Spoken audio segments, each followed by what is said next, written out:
Semangat pagi semuanya. Terima kasih telah bergabung dengan channel IBMW, Media Belajar Bareng Finance, Research, dan Hospitality. Kita membahas metodologi penelitian, MAP, dengan topik Narrative Analysis pada sesi 53. Bila menurut Anda sesi ini bermanfaat, silakan tekan tombol subscribe, like, dan share sebagai dukungan dan pemotivasi untuk pengembangan channel ini. Terima kasih dan selamat mengikuti.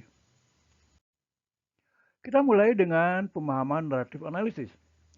Naratif analisis dalam kurung analisis naratif adalah pendekatan metodologis dalam penelitian kualitatif yang berfokus pada pemahaman dan interpretasi cerita atau narasi yang disampaikan oleh individu atau kelompok.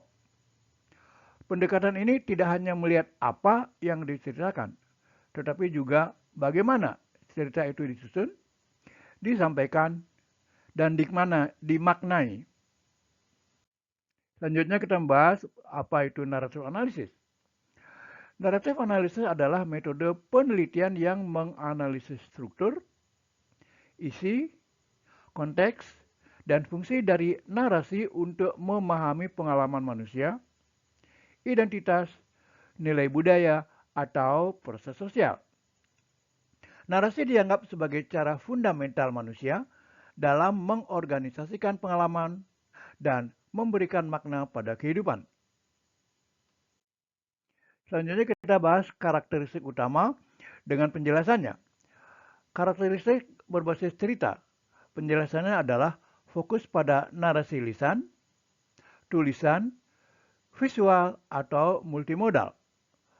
Kontekstual, memperhatikan konteks sosial, budaya, historis, dan situasional. Interpretif, peneliti berperan aktif dalam menafsirkan makna narasi. Holistik, memandang cerita sebagai kesatuan, bukan sekedar potongan data. Refleksif, mengakui posisi dan bias peneliti dalam proses analisis. Selanjutnya kita bahas ragam pendekatan naratif analisis, yaitu 1. Analisis struktural. Fokus pada elemen-elemen pembentuk cerita, alur, tokoh, konflik, dan resolusi. Terinspirasi dari teori naratologi, dalam kurung misalnya Prof. Todorov. 2. Analisis tematik naratif.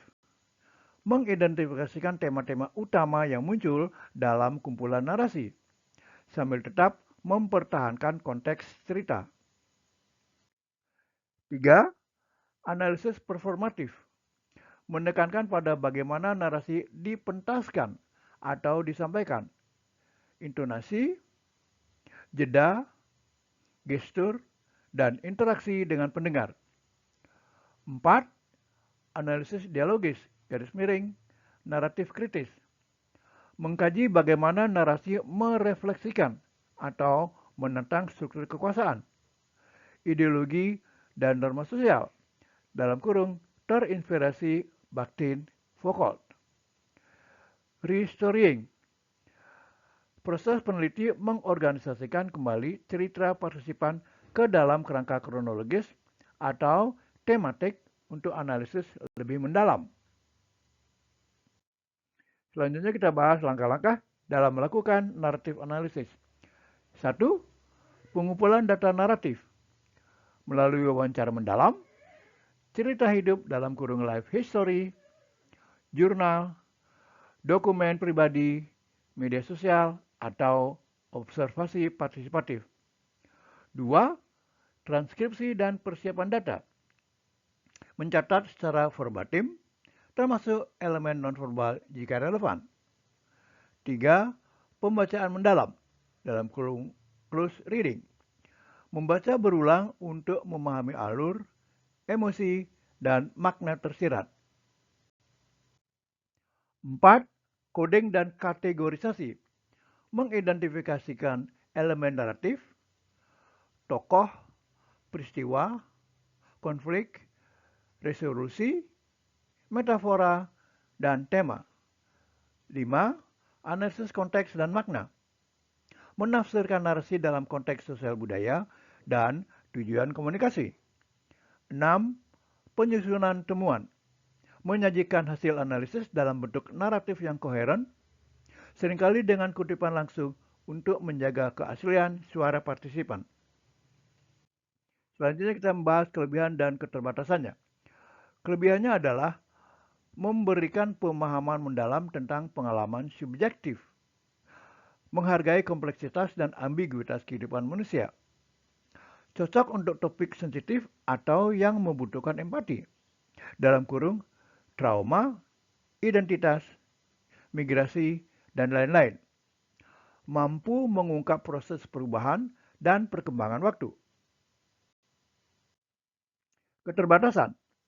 Hasil analisis sangat tergantung pada interpretasi peneliti, dalam kurung risiko subjektivitas, memerlukan waktu dan sumber daya yang besar, sulit digeneralisasi ke populasi luas, dan tantangan etis dalam merepresentasikan cerita orang lain secara akurat.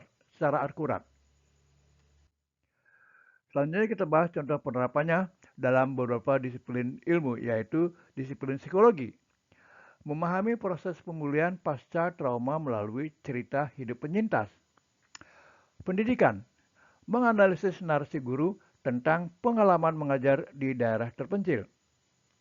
Kesehatan, menjelajahi pengalaman pasien kronis dalam menjalani pengobatan. Sosiologi, mengkaji narasi migran tentang identitas dan integrasi budaya. Dan studi media, menganalisis bagaimana berita atau film membangun narasi tentang isu sosial. Selanjutnya kita bahas tips untuk peneliti pemula. 1.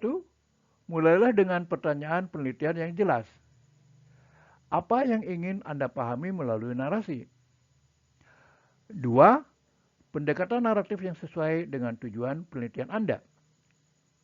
3. Jaga etika. Dapatkan persetujuan, anonimitas, dan hormati hak partisipan atas ceritanya. 4. Gunakan triangulasi, dalam kurung, sumber, metode, atau peneliti untuk meningkatkan kredibilitas. 5. Refleksikan posisi Anda sebagai peneliti. Bagaimana latar belakang Anda memengaruhi interpretasi. Demikian akhir dari sesi ini. Terima kasih dan sampai jumpa.